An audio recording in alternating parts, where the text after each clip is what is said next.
Tuesday ma bụrụkwa abalị anọ nke ọnwa asaa ya bụ ọnwa Julaị afọ 2023. Onye na-anụ olu ya bụ m AMARAADAIGBO. Ngwa ka anyị kọzie n'ubi onye anyị bịara na nke ya.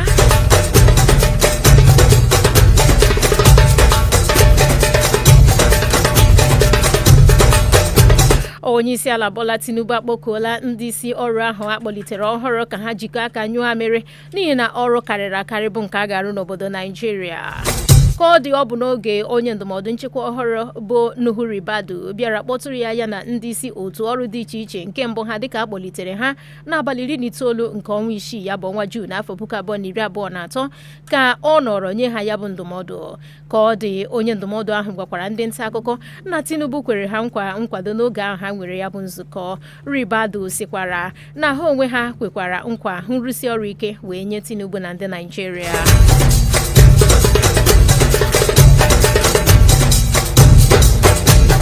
N'ịga n'ihu, aka chịburu steeti Zamfara bụ Ahmad Yerima ekwuola na onye isi ala agwala ya ka ọ gbaa mbọ ịhụ na a ga-enwe ịdaji na mpaghara North-West ya bụ mpaghara ugwu ọdịda anyanwụ ndị ọlụọ gbalaga na-enye nsogbu. Ka ọ dị, Yerima onye gwara ndị nta akụkọ okwu dịka ya na Tinubu darịtachara ntị ime ụlọ kọwara na nsogbu ahụ ga-abụ ihe akụkọ n'oge na-adịghị anya ma ọ bụrụ na ọ zọpụ ụkwụ dịka nna nke steeti ahụ. Ka ọ dị, Yerima jere ozi dịka gọvanọ steeti Zamfara malite na ọnwa ise bụ ọnwa Mee nke afọ 1999 ruo na ọnwa ise ya bụ ọnwa Mee nke afọ 2007 ma nọchie anya mpaghara ọdịda anyanwụ Zamfara n'ụlọ omeiwu etiti na ọnwa isii bụ ọnwa Juun afọ 2007 ruokwa na ọnwa isii bụ ọnwa Juun afọ 2019 dịka ọ gbakwunyere na ụzọ kacha mma iji kwụọ onye ukwu wara bụ ịkpọ ndị ọlụọ gbalaga ahụ oku mkparịta ụka ma ọ bụrụzie na nke ahụ agba ọnyụpa enweziri ike iji ngwa ọgụ wee sochie ha. Ka ọ dị, steeti Zamfara bụ ebe ndị ọlụọ gbalaga kacha wee na-anyụre ala dịka ha na-awakpo obodo nta ndị dịcha ebe ahụ na-atọrọ ma na-egbukwa ndị aka ha dị ọcha ka a gasị na echi adịghị.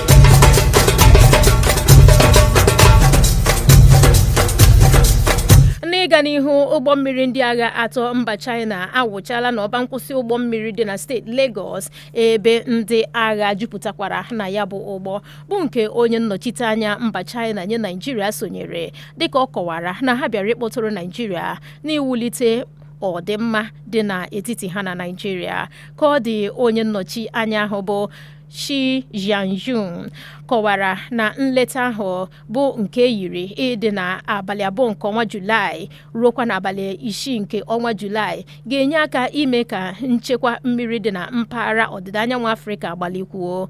Chun kọwakwara na ndị ahụ bịara njem ahụ dị ndị ozi karịrị mmadụ 700 nakwa ụgbọ mmiri 3.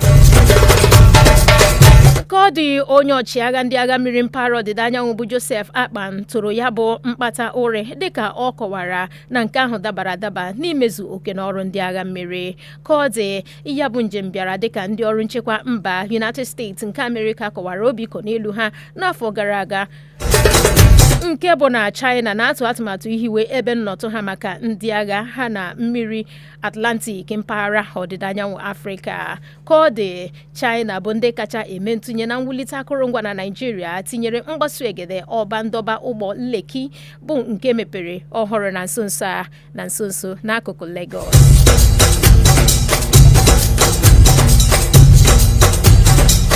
N'ịga n'ihu, otu ụlọọrụ mkpata ego ime obodo n'oge etiti ekwuola na ha na ndị otu azụmahịa etiti bụ Matan na ha mkpirisi bekee ejikọọla aka ka a ga-esi anata ha ego ụtụ isi bụ nke a na-etinye na ngwaahịa. Ka ọ dị, n'ozi ahụ ka ha sitere n'igwe Twitter wee zibata bụkwa ebe ha nọrọ kọwaa na otu ụlọọrụ ụtụ isi ahụ na njikọ aka ahụ bụ nke ha na-agbaso egede ọlọrọ ọhụrụ n'ebe o metụtara ụtụ isi ndị a na-etinye na ngwaahịa ka a ga-eji igwe teknụzụ ọlọrọ ọhụrụ wee na-ahazi bụkwa nke ha na otu Matan jikọrọ aka wee na-ahazi. ka ọ dị Matan bụ otu jikọrọ ndị ahịa niile na Naịjirịa bụ nke ehiwere na afọ 1995 ma bụrụkwa otu azụmahịa kacha gbapụta ihe n'ahịa Naịjirịa bụkwa nke nwere ndị otu karịrị ndị 40 gburugburu Naịjirịa. N'ịga n'ihu otu ụlọọrụ na-eleba anya n'ebe metụtara ụkpụrụ iwu ndị na-achịkwa ihe oriri na ọgwụ bụ NAFDAC n'aha mkpirisi bekee ekwela n'isi na Golden Penny Semovita na ndị ogbo ya ndị ọzọ kwesịrị oriri dịka ha mechara nnyocha. Nke a bụ dịka otu ihe onyonyo fesara n'igwe Twitter nakwa nzirịta ozi ọlọrọ ọhụrụ ndị ọzọ bụ nke gosipụtara otu nwaanyị nọ na-asa Golden Penny Semovita na ọba mmiri oyi wee na-ebu ebubo na ihe si na ya apụta dịka ọ zapụrụ ya bụ mmiri bụ plastik. Ka ọ dị otu ụlọọrụ NAFDAC kwukwara na ihe onyonyo ahụ yikwara nke ewepụtara na afọ 2012 bụkwa nke otu ụlọọrụ ahụ gọrọ n'isi ha abanye n'ọba ekere ede. Ka ọ dị Mmoji Adeyeye onye bụ onye isi ntụziaka gburugburu nke ụlọọrụ NAFDAC kọwara na ha emeela nnyocha wee chọpụta na ebubo ahụ kụrụ afọ n'ala. Enyi ọma m ya bụrụ na ọ bụ ugbu a ka na-esonyere anyị kpọmkwem n'oge ya kpọtụwa nke ehihie a. Ndị a bụ isiokwu ndị anyị fọpụtara n'abọ wee bịa. Onye isi ala Tinubu ajalitela ndị agha kpọlitere ọhụrụ dịka ndị isi ọrụ dịka ọ gwara ha ka ha gbakọ aka ọnụ nyụọ amịrị n'ihi na ọrụ karịrị akarị bụ nke a ga-arụ na Naịjirịa. Otu nwata akwụkwọ sitere na steeti Anambra aha ya bụ Mmesoma agaala n'ihu wee dọọ otu ụlọọrụ JAMB vam dịka ọ kọwapụtara na ọ bụghị ya nwa bipụtara ya bụ okwe nke bụ na o sitekwara n'ọba JAMB were bipụta ya bụ okwe. Ka ọ dị onye na-akwọ ụgbọ ọchịchị steeti Abia bụ gọvanọ Oti ya na ndị agha kpọlitere maka nnyocha na ụdị ịrụ ọrụ dịka ndị kọmishọna adarịtala ntị. Enyi ọma m anyị ga-apụtụ n'obere ezumike ya bụrụ na anyị alaghachi anyị ga-ebidokwa n'ebe anyị kwụsịrị. Ndewo n'ihi na ị nọ ebe ahụ na-ege ntị.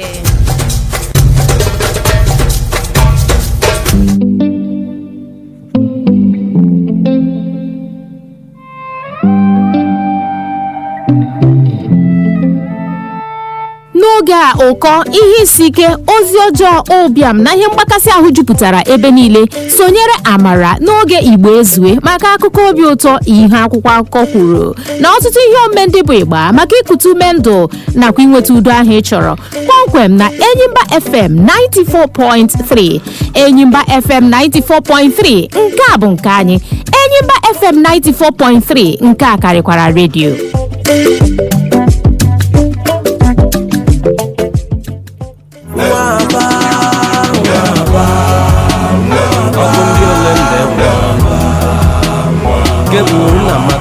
Aba obodo ukwu, Aba obodo dike, Aba obodo nka na ụzụ, obodo ndị azụmahịa na ọrụ aka jupụtara, obodo erimeri bụ atụrụ tawa, obodo na-eme ogbenye ọnụ ntụ ọ bụrụ ọgaranya. Enyimba ka ejiri mara anyị n'ụwa niile. Ngwa sonyere anyị na Enyimba FM 94.3 ka anyị kpọfee gị. Enyimba FM 94.3 nke a karịkwara redio.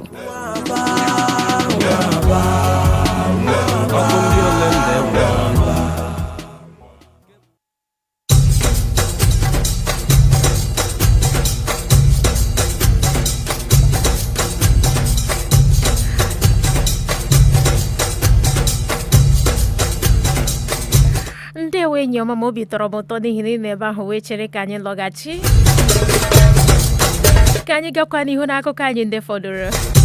Otu ụlọọrụ INEC amalitela ịgọrọ isi onwe ha n'ebe o metụtara isi azụ ha tara n'oge ntụliaka elu etiti bụ nke a haziri n'abalị 25 nke ọnwa Febụwarị n'ihu ụlọ ikpe na-eleba anya na mkpesa korota nke ntụliaka elu etiti nke ahụ ahaziri n'ọnwa Febụwarị. Nke ahụ bụ ụlọ ikpe bụ nke na-enwe ngere na Abuja. Nke a bịara dịka otu LP na odogwu Peter Obi na otu PDP na odogwu Atiku Abubakar pịachiri mkpesa ha n'abalị 23 nke ọnwa Juun afọ a na ya bụ ụlọ ikpe. Ka ọ dị na ngere ahụ bụ nke enwere na Mọnde bụ ụnyaahụ. ka onye mkpechite ọnụ nke otu ụlọọrụ INEC onye bụbụrụ onye isi oche otu jikọrọ ndị ụlọ omeiwu Naijiria bụ Abubakar Mahmood gwara ụlọikpe ahụ na atụmatụ ya bụ ịkpọ ndị akaebe mmadụ atọ bụ ndị ga-agbakpu ebubo ahụ nke LP na odogwu Peter Obi boro. Mana ọ bụ ihe iju anya na ọ dịghị onye akaebe ọbụla awụchara ịgba akaebe megide odogwu nke LP na oge ahụ n'ihi na Mahmood siri na ha nwetara obere nsogbu ezinụlọ bụ nke na-agaghị eme ka ha wụchalie ịzara ọnụ ha dịka ndị otu ahụ nọrọ n'ihu wee yigharịa na ọ ga-abụzi taa. Ka ọ dị Levi Uzukwu onye mkpechite ọnụ otu LP kọwapụtara enweghị afọ ojuju n'ebe otu ụlọọrụ INEC nọ. N'aka nke ọzọ otu ụlọikpe ahụ nabatara nwannu n'akaebe nke ikpeazụ bụ nke otu ụlọọrụ nlereanya mba European Union bụ ndị bịara ịhụ ka o siri gaa n'oge ntuliaka elu etiti ahụ zụrụ na abalị 25 nke ọnwa Febụwarị afọ a webatara. Ka ọ dị onye mkpechite ọnụ Atiku Abubakar bụ Chris Uche n'okwu ya nye ndị nta akụkọ kọwapụtara nke a nye ndị nta akụkọ dịka onye isi oche nke ụlọikpe ahụ bụ Haruna Samani yigharịrị ikpe ahụ ka ọ bụrụzie taa bụ abalị 4 nke ọnwa 7 ya bụ ọnwa Julaị bụ Tuesday. N'ịga n'ihu Ejikeme Mmesoma nwata akwụkwọ steeti Anambra nọ n'ọgba a na-adọzi vamvamvam ugbu a. Ka ọ dị ugbu a kachapụla ebubo ahụ na-ehi odo nke bụ na ya ji aka ya wepụta okwe ya na isi ụlọọrụ JAMB bụkwa nke ha na-ebo ya ebubo. Ka ọ dị ugbu a dịka ọ na-akpọla ekwe nkụ na ọ bụkwa site na ọba otu bọọdụ JAMB ka ya siri bipụta okwe ya. Mmesoma nwa akwụkwọ ụlọakwụkwọ Anglican Girls Secondary School dị na Nnewi steeti Anambra agaala na ọba ozi ọlọrọ ọhụrụ gaa ịzara ọnụ ya dịka ọ kọwara na ya enweghị ike ịgbakpu okwe ndị JAMB. Ka ọ dị Mmesoma onye boro ebubo na ya mabutere okwe dị ngụkọ 362 n'ule JAMB ma mabute ihe nrita dị nde naira 3 maka agụmakwụkwọ n'efu site n'aka ụlọọrụ Innocent Chukwuma bụ onye isi oche nke bụ otu ụlọọrụ Innocent na-arụpụta ụgbọala na-akọwapụta na ọ bụghị ya mere na ọ bụkwa ihe ya dere ka enyeghachiri ya. Ka anyị na-aga n'ihu ka anyị wụcha na steeti Abia. Gọvanọ steeti Abia bụ Dr. Alex Oti na ndị otu ahụ kpọlitere maka ọkwa ndị gbapụtara ihe bụ ndị zigara ụlọ nzukọ omeiwu steeti Abia maka nnyocha ịbụ kọmishọna enweela nzukọ. Enyimba FM na-echeta na gọvanọ nọrọ na Fraịde gara aga ziga aha mmadụ 19 n'akwụkwọ ozi leta bụ akara abalị 30 nke ọnwa Juun ya bụ ọnwa 6 nke afọ 2023 bụkwa nke Right Honorable Emmanuel Emerowa tinyere aka na ya. Dr. Oti na ndị akpọlitere nwechara nzukọ ha zọkwara njem gawa na ụlọ nzukọ omeiwu maka otu kọmitii akpọlitere inyocha ha ime nke ahụ. Ụfọdụ n'ime ndị bịara nzukọ ahụ gụnyere ụfọdụ ndị isi okpokpo ọchịchị a Oti nọ n'isi ya bụ ndị gụnyere odeakwụkwọ gọọmenti steeti Ọkammụtukwu Kenneth Kalụ nakwa onyeisi ndị ọrụ bụ Dr. Caleb Ajagba. Enyi ọma m jikere ka anyị gawa mba ofesi. Dịka anyị wụchara na mba Saudi Arabia, anyị hụtara na gọọmenti obodo ahụ akpọgbuola mmadụ 5 bụkwa ndị ahụrụ n'ikpe mara ha nke ahụ bụ na ha gara aga mee mwakpo na-egbu na ebe okpukperechi nke ahụ bụ nke a na-ahụtụbeghị n'ụdị dịka ya na afọ a.